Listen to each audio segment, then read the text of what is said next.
Писмо или глава, црно или бело, курто или мурто. Знаете вие каков е тој античко-македонски начин на љубење? А? Па она бе со јазици сега, знаете. Знам сега некој ќе каже, не, тоа е француски начин на љубење. Па не е тачно. Французите тој начин на љубење го презеле од античките македонци. Само први им текнале да го брендираат, па така сега се вика француски. И ова е тачно. Ова е тачно. Паско ми кажа.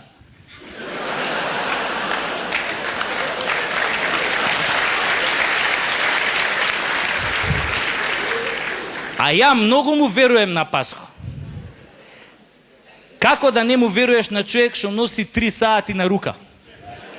И со право ги носи. Сака секојаш да биде спремен да му ја затне муцката на секој што ќе го сретне на улица и ќе му каже: Паско, ти не си точен. И ја така, нели се тргам од другар ми Перо да не ме полюби на античко-македонски начин, а он вака се повлекуе, се смешка под мустех, ме гледа и ми вика: абе, баце, абе, тебе ти се погоди Сладоледов. Беш ми матера, сите топки ги мавна да ми беш матер. Супер Сладоледов, Викам, супер бе, бем ти матер, ти да немаш нешто против? Не бе, вика, баце, немам ништо против, беш ми матер, крв да ти се стори, али ми беше незгодно да ти кажам, беш ми матер, стварно ми беше незгодно да ти кажам, али цело време додека го лижеше Сладоледот ти капеше вода од ова еркондишенов директ на Сладолед.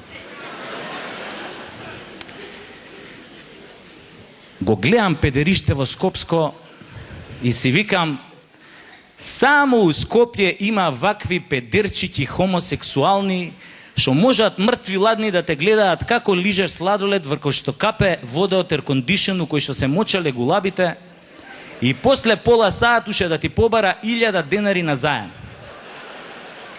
Абе, педеризмот у овој град е доведен до савршенство. Али скроз. И после некој ќе каже, Боки 13 бил обратен.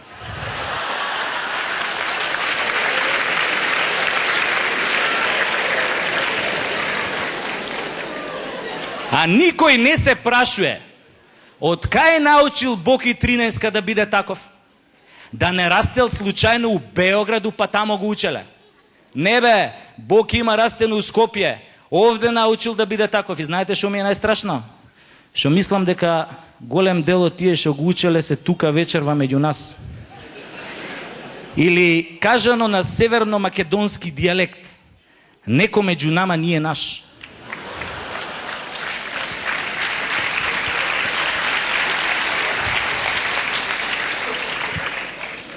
И така ми се направи некоја шубе од тоа еркондишенот, некоја кнедла ми застана у грло, вака кревам глава горе, шо да видам? Климата, Ниш, производња 1984, а горе на неа седнале 2 голуба, им вибрираа тоа газињата од тоа климата и ме гледаат право у очи као да сум првиот рикнат од птичи грип у држава.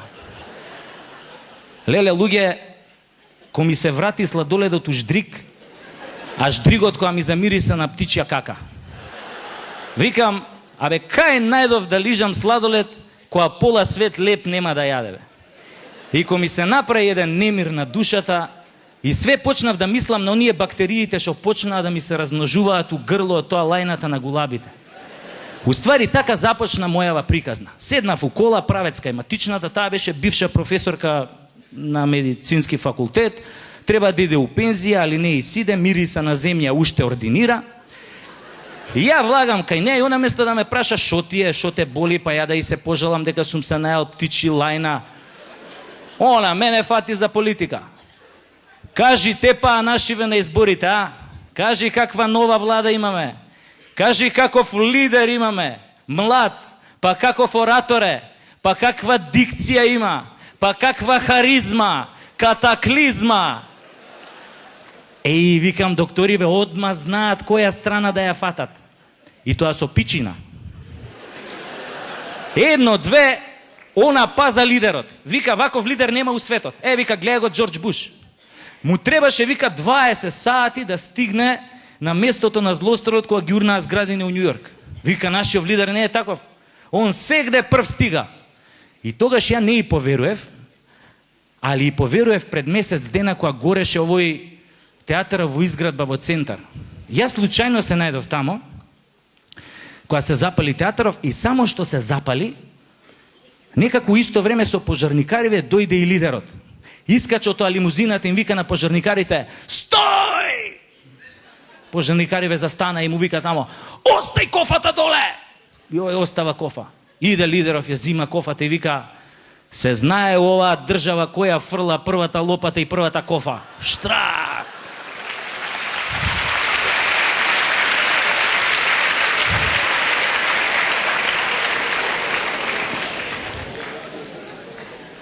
Викам, добро, тука заврши муабетот за политика, али не.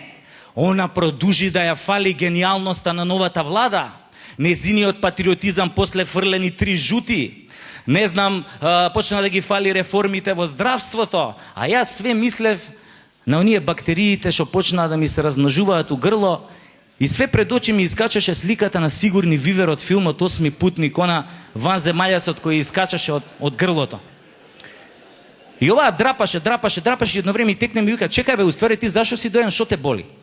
И ја одма тука и врзав една прича и викам: "Слушај, само што се вработив, па сакам бриза систематски да ми напишеш еден упут, пошто викам, нели новава реформаторска влада работи 24/7 и требаат работоспособни мажи, богобојажливи, што знаат целосно да се дадат во светлата иднина на својата татковина." "О, вика, нема проблем, вика, ја ќе ти напишам еден комплетен. Крв, вика, ќе даваш?" Леле, ко ме фати паника, си викам, сега ова лајново од гулаб сигурно од грло ми отишло у крв. Ај, викам, пиши, викам, една е прувета. А викам, окраќа?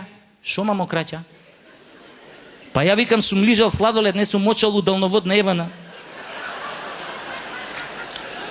Ај, викам, пиши сперма, ако треба само да проверам да не сум лапнал птичја кака у ера на птичи грип. И она пише упут и ми вика: "Кидеш у државнава лабораторија, сакаш упут или за приватнава?" Викам: "Докторке, парите никад не биле проблем, пошто ги нема.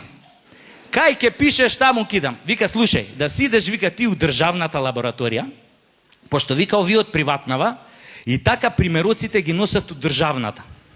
Па само ги препишуваат резултатите, па после на вас наивните пациенти ви наплаќаат рекет." Леле, викам, кој го смисли овој систем бе? Како мене не ми текнало порано? Баап еден компјутер, тури 2 цицлести медицински сестри цел ден да собираат брисови, однеси ги примероците у државно, препише резултатите, штрака вантата у джеп. Викам: "Докторке, пиши у државно." И отидов у државно. Само кога искочив од кај неа си реков: "Добро бе, ако државново е боле, зашо она од државно отиде у приватно?" Не и се. Влагам ја у државна лабораторија, тамо ред 40 души, ја застанав последен и у тој момент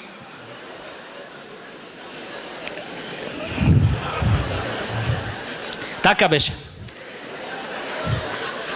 И у тој момент, значи, чекам у ред и гледам еден наш познат академик од 90 години, мислам сите го знаете, како искача од вецето, носи отворена епрувета у рука, пуна со мочка, а руката му се тресе кој што се тресе пенис у ладна вода. И иде академиков со мочкава, иде, доаѓа до шалтерот и вика на сестрата: "Моли, сестло, кај да ја остава мочкава." А ја гледам у тоа епруветата мочкани за лек. Академиков, као градски веджукели, ја обележал територијата од кенефот до шалтерот.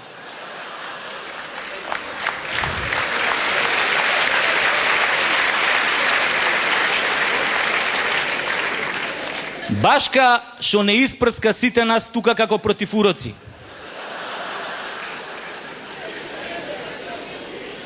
А како само ја напунил да си ебе векот.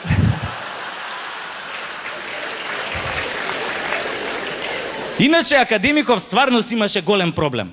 Он дошол да испита мокраќа, зашто 2 дена претходно му се слошило на струшките вечери на поезијата, кога не му дале Ловоров венец, со образложение дека е млад и надежен поет и дека неговото време допрва доаѓа.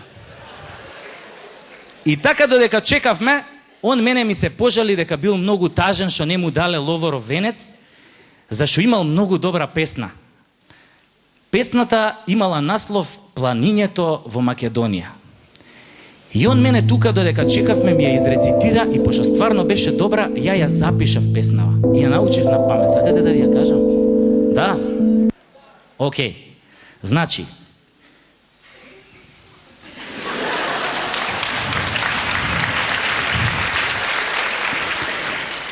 планињето во Македонија.